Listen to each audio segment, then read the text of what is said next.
Well, as it's been a long time since our last video, but today we're gonna have a nice indie project. So it's called the Strange Horticulture, and it's our review. So my deepest sympathies, I have to beware of the bad news, but your uncle has passed away.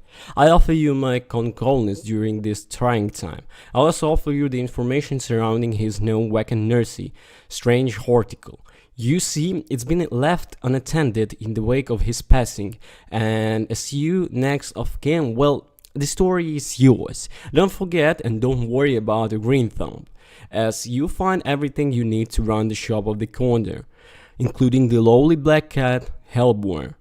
Enjoy your new career as the occult botanist. So begin Strange Horticulture is a mystery puzzle game that mixes a little bit of Papers, Please, Potioncraft, Astrologaster, and something else entirely new. Developed by Bad Viking, published by Iceberg Interactive, Strange Horticulture has already received the highly covered, overwhelmingly positive rating on Steam within 3 weeks of its launch, and it's launched January 21, 2022, with the 8-10 hours of surprisingly addicting plant finding, collecting, and cataloging games, yielding one at least 8 possible endings. It's safe to say that Strange Horticulture deserves all the praise it's been getting.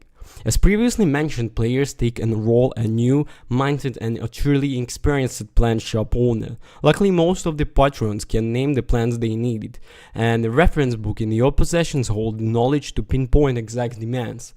Other tools in your nursery arsenal are labels, which you allow to make notes of plants' name before putting it back on the shelf, a map and magnifying glass, which come in handy when letters arrive to inform you of interesting plant locations, a microscope to take a closer look at the plant characteristics, and other items which yield their usefulness as time marches on.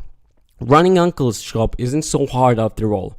From the beginning, it's easy to see exactly why the shop is named Strange Horticulture. Although a fair share of patrons come in the standard fare for relief headaches or curing rashes, there are a handful of curious customers who are clearly dealing with the magics, mysteries, and even murders pretending to the occult. At first, they may ask the flowers that clarify strange visions they've been having, or a plant that provides mental protection against mystical forces residing in the realms beyond your own. Over time, however, it becomes almightily evident that the world as we know it stands at the precipice of irrevocable change, an incomparably dark and powerful being fought over by a select few that understand the nature of the occult, and your shop is at the center of it all. Mechanically speaking, Strange Horticulture plays most similar to the Papers, Please, in that standard at the ready for the patrons that browse your waves and using their reference material on your deck. Solve the puzzle your customers query, sometime and someone asking for a red plant that brings lands. You flip through your book and narrow down exactly which the plant is using the book's written and illustrated descriptions. Some are easier to tease out, like when the book mentioned the exact number of peels on a flower or make note of a milky substance oozing from the mushroom cap. Others, however, are far more cryptic and may even require adverting outside to find a new plant altogether. It is adventuring side to the Strange Horticulture that I look the most forward to, as the puzzles not only increase in their difficulty but their enjoyment. You might receive a letter one morning beckoning you to visit particular city or cascade market clear on the map, but you're just as likely to obtain a seemingly incomprehensible short that will require a tool to properly decipher.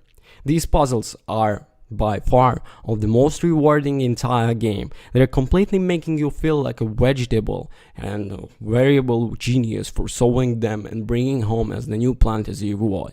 I think the best part about the Strange Horticulture is just how much it involves with the players and strives to consider the small stuff.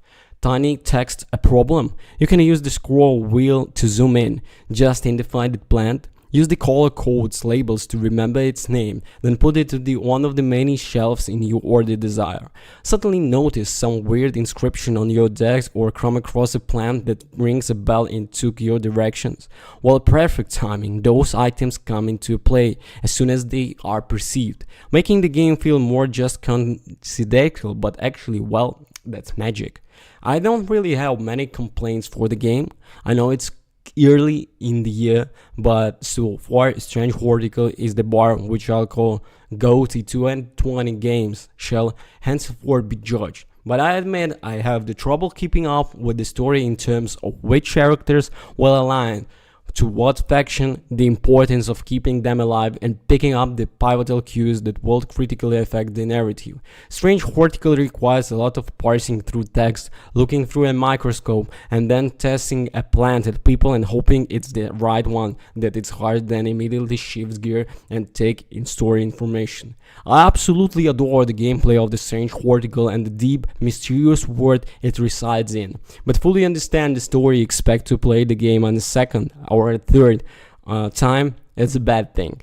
Strange Horticulture is the botaning game of my dreams. It has the researchers-minded gameplay I've been seeking for the years, and while its story has a lot of moving parts that makes it hard to shift the gears between listening carefully to a few patterns and peeking through a microscope, poring over the books and braving the elements to find exotic flora, it pulls you in with deeply intriguing mystery nonetheless. I can't recommend Strange Horticulture enough, and for a multitude of different reasons that all boil down to a unique blend of elements encharted in this unsettling mystique, I declare this to be the bar by which all other games released in 2022 shall be measured. Thank you for watching. Peace.